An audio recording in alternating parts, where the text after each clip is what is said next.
Halo guys, it's me again Marshalla and welcome back to my channel.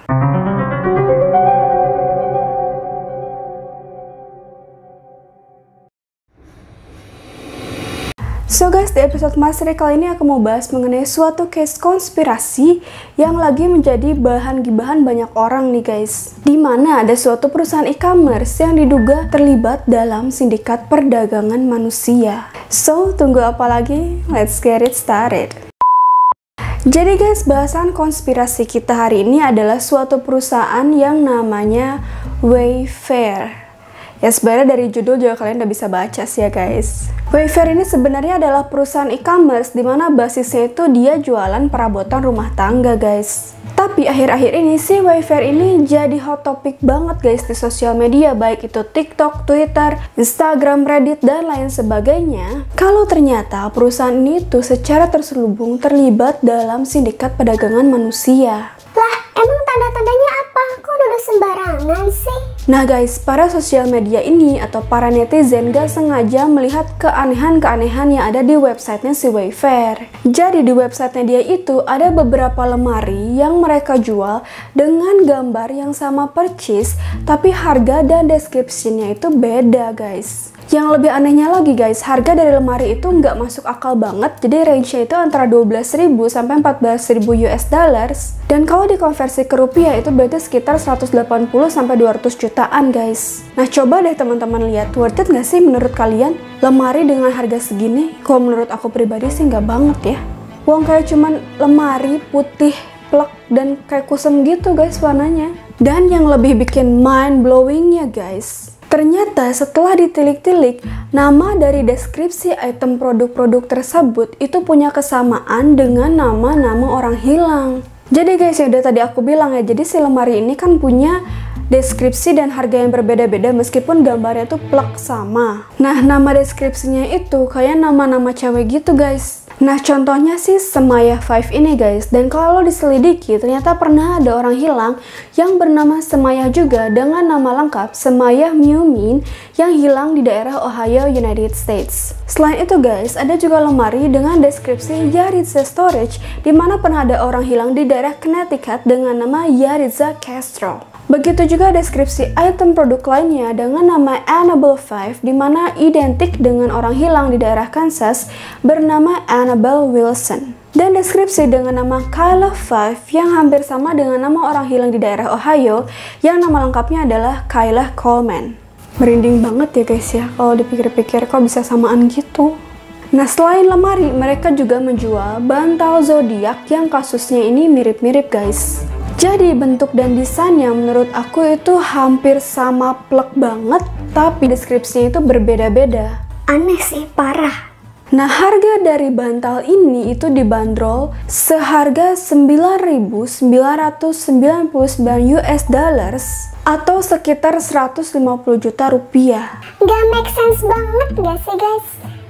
Nah, salah satu nama dari deskripsi item tersebut itu ada yang namanya Dure, di mana lagi-lagi guys pernah ada orang hilang di daerah Texas yang nama lengkapnya itu Mary Dure, berusia 16 tahun.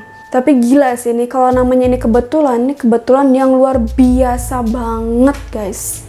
Selain itu guys, masih relate sama hal-hal yang berbau zodiak, mereka juga menjual gorden kamar mandi bergambar zodiak yang bertuliskan Taurus, which is wajar banget sih kalau ini karena Taurus itu kan merupakan salah satu nama zodiak ya guys.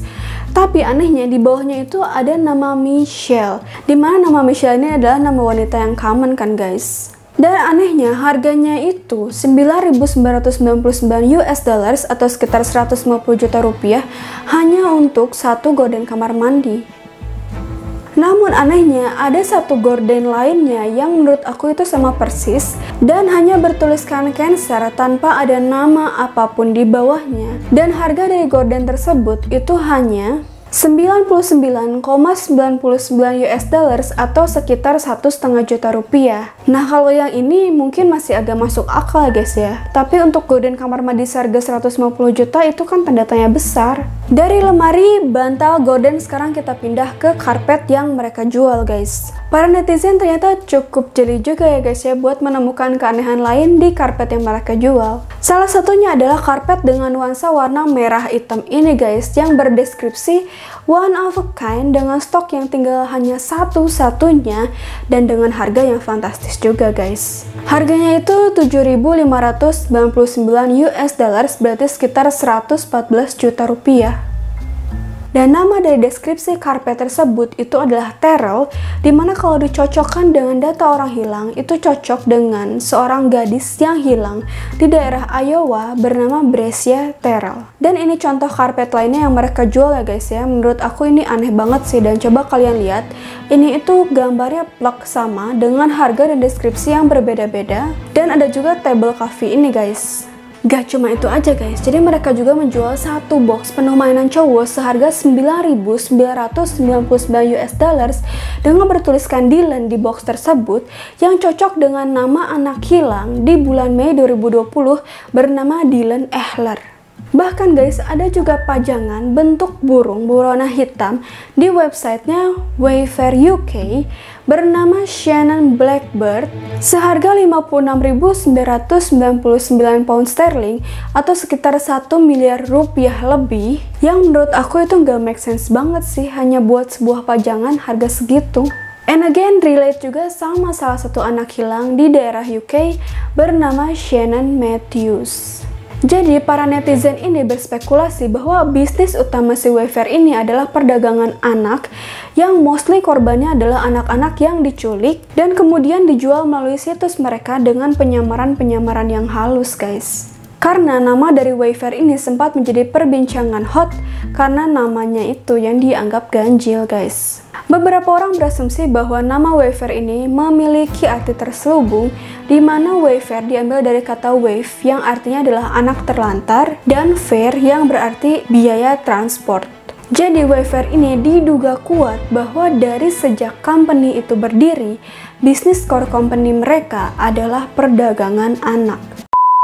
Oke guys, tadi kita udah bahas mengenai keanehan-keanehan yang ada di produk-produk yang Wayfair jual. Sekarang kita pindah ke pembahasan pegawai-pegawai Wayfair ya guys. Yang pertama ada seorang pria yang mengaku sebagai mantan pegawainya Wayfair dan dia curhat bahwa selama dia bekerja nganterin barang-barang box perabotan itu, dia sempat kebingungan karena bobot yang dia bawa itu beratnya nggak wajar guys untuk sebuah perabotan. Belum lagi dia sering dapat kode ASAPs, dimana itu artinya dia harus gerak super cepat buat loading barang tersebut dan mengantar barang tersebut, dan semua barangnya itu gede-gede banget guys. Tapi memang literally ASAP itu kan artinya as soon as possible ya guys ya. Nah S di belakangnya itu mungkin kode khusus. Nah cerita lainnya yang masih berkaitan dengan pegawai ya guys, datang dari satu kasus penangkapan seorang pria di Georgia terkait kasus perdagangan seks. Dan yang mencurigakannya, dia memakai baju ini. Yap, baju kaos bertuliskan Wayfair. Entah suatu kebetulan atau tidak, biar kalian teman-teman semua yang nilai deh. Lanjut ke konspirasi lain dari Wayfair ini ya guys. Nah jadi kalau teman-teman perhatiin, di deskripsi produk yang mereka jual itu tercantum SKU number dengan kode SRC-USA, dimana kalau kalian copy paste ke search engine milik Rusia, Yandex.com, itu keluar foto-foto anak kecil cewek guys. Masih anggap ini kebetulan? Seriously, this is bizarre. Konspirasi ini juga guys dihubungkan dengan salah satu aktor ternama yaitu Tom Hanks. Di tahun 2016, Tom Hanks sempat memposting suatu foto aneh di Instagramnya dia, dan di dalam fotonya itu ada tulisan SRC USA ditulis dengan kapur di atas jalanan, dan di sampingnya itu ada sarung tangan yang kayak berpose high five atau kayak menunjuk ke si tulisan SRC USA itu guys. And the other weird thing is, ada seseorang yang komen dengan emoticon pizza di foto tersebut, yang kalau kalian pernah dengar konspirasi mengenai Pizzagate, kalian pasti celing langsung nyambung ke kasus Pizzagate itu pastinya guys. Yang mungkin aku akan bahas juga mengenai konspirasi Pizzagate ini di video-video aku selanjutnya. Gak hanya itu guys, Tom juga memposting foto aneh lainnya di mana ada sebuah sarung tangan di jalanan berpasir dengan caption Historic Route 66 Roadkill, I hope not, Hanks. Nah, hal ini dikaitkan dengan kasus tewasnya seorang aktor Hollywood bernama Isaac Happy, di mana kasus tewasnya si Happy ini dianggap aneh, guys. Jadi guys, infonya sebelum si Happy ini tewas, dia itu sempat menuduh beberapa aktor Hollywood yang diduga terlibat melakukan pelecehan seksual kepada anak-anak, dan salah satu aktor yang ia tuduh adalah Tom Hanks. Nah, sebulan setelah Happy meninggal, si Tom ini memposting foto tersebut di mana Route 66 yang dimaksud dalam caption foto tersebut adalah lokasi tempat tewasnya Isaac Happy.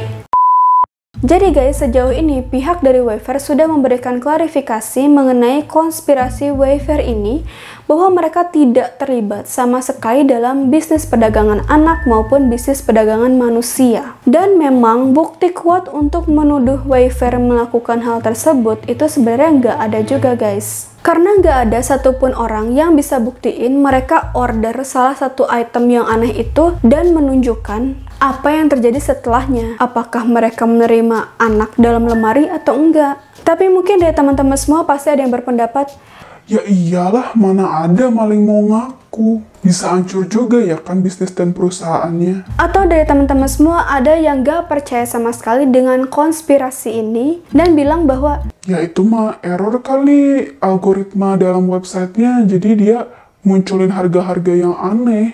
Ya kalau memang benar ada kesalahan, kan mereka bisa edit aja item, deskripsi, dan harganya dengan harga yang sesuai. Gak harus hapus item-item tersebut dari website mereka kan. Yang pasti hal ini masih menjadi tanda tanya besar di kalangan masyarakat hingga saat ini guys. Beberapa orang juga percaya bahwa media-media ini seolah-olah menutup-nutupi kasus konspirasi Wayfair ini guys. Yang mana seharusnya para jurnalis itu menyelidiki lebih dalam terkait kasus ini. Ya yang pasti apapun yang terjadi, semoga hal yang baik dan benar yang dijunjung tinggi ya guys ya. Karena memang faktanya masih banyak banget perdagangan anak, perdagangan manusia di dunia ini. Ya kita nggak bisa juga pura-pura tutup mata terus ya guys ya. Karena pasti di luar sana banyak anak-anak atau orang-orang yang pasti ingin hidup normal bersama keluarga dan teman-temannya mereka, tapi tertahan oleh sesuatu. So guys, itu pembahasan aku mengenai kasus konspirasi Wayfair ini. Semoga bisa memberikan sedikit pencerahan dan penjelasan tentang apa yang lagi marak diperbincangkan di luar sana, dan mungkin sedikit bisa memberikan insight juga buat teman-teman semua. Semoga kalian suka, dan jangan lupa kalau kalian suka video ini, klik thumbs up dan share sebanyak-banyaknya. Jangan lupa juga subscribe ke channel aku dan turn your notification bell on supaya kalian lebih update sama video-video aku selanjutnya. So see you guys on the next video. Bye bye.